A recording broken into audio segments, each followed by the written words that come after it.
Nessa aula, vamos analisar o grau de curtose de uma distribuição amostral. As medidas estatísticas de assimetria e de curtose são fundamentais para que possamos comparar a distribuição amostral em estudo com uma importante distribuição, a distribuição normal. A curtose mede o grau de achatamento que uma distribuição amostral possui. Distribuições que são mais achatadas que uma distribuição normal comparativa são classificadas como platicúrtica. No gráfico, tem-se os valores para a variável na horizontal e os valores para a frequência relativa no eixo vertical.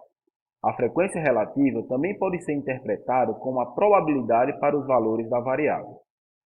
Distribuições que possuem o mesmo grau de achatamento que uma distribuição normal são classificadas como mesocúrtica. Assim, a distribuição normal é uma distribuição mesocúrtica. Dessa maneira, pode-se destacar que a distribuição normal, além de simétrica, ela é mesocúrtica. Já as distribuições que são menos achatadas que a distribuição normal são classificadas como leptocúrticas. Aqui tem esses três tipos de distribuições em comparação. A mais achatada é a platicúrtica, a intermediária é a mesocúrtica e a menos achatada é a leptocúrtica. Lembrando que a distribuição normal é mesocúrtica. Temos aqui também uma ilustração comparativa, a platicúrtica, a mesocúrtica e a leptocúrtica. Para refletirmos sobre os conceitos já estudados, vamos observar as duas distribuições A e B abaixo. Qual dessas curvas tem a maior média e qual possui o maior desvio padrão?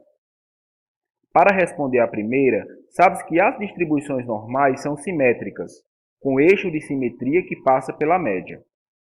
Assim, a distribuição A possui média 15 e a distribuição B, média 12. Logo, A tem maior média do que B. Para análise do desvio padrão, veja que B possui valores que vão aproximadamente de 3 a 21. No entanto, A possui valores que vão aproximadamente de 12 a 18. Dessa maneira, B apresenta uma maior variabilidade de dados, ou seja, maior desvio padrão. Vamos refletir mais um pouco sobre os conceitos estudados. Muito fala-se da importância de se aumentar o achatamento da curva de infecção.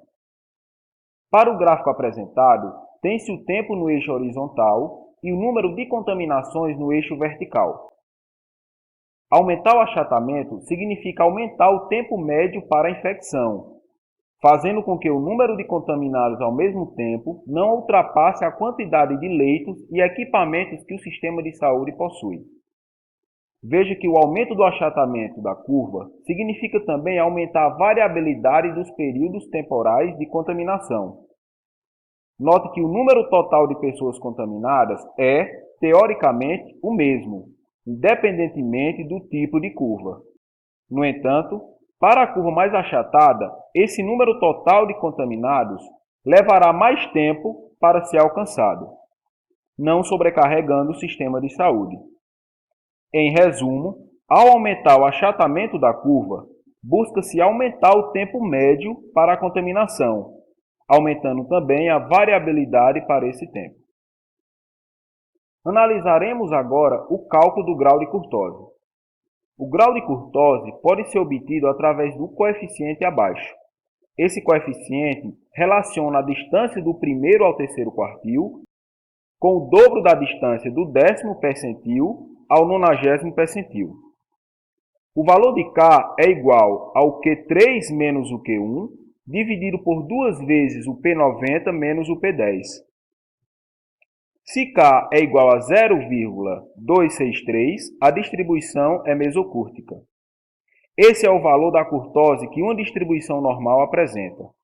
Se K for maior do que 0,263, a distribuição será leptocúrtica. E se K menor que 0,263, a distribuição será platicúrtica. Como exemplo, vamos calcular o grau de curtose para a distribuição abaixo. Há um total de 35 valores, organizados em 6 classes com amplitudes iguais a 10. Iniciaremos pelo cálculo dos quartis.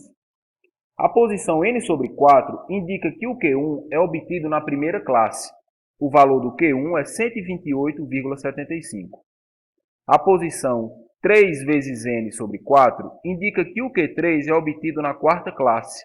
O valor do Q3 é 158,75. Vamos agora obter os percentis.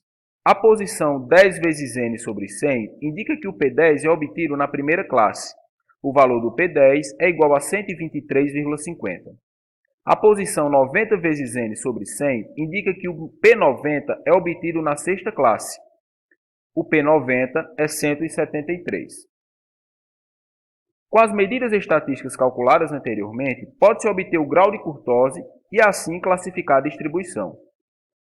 Calculando a curtose, tem-se que 3 menos Q1 é igual a 30 e P90 menos P10 vezes 2, 99. Assim, 30 sobre 99 fornece 0,303 para a curtose.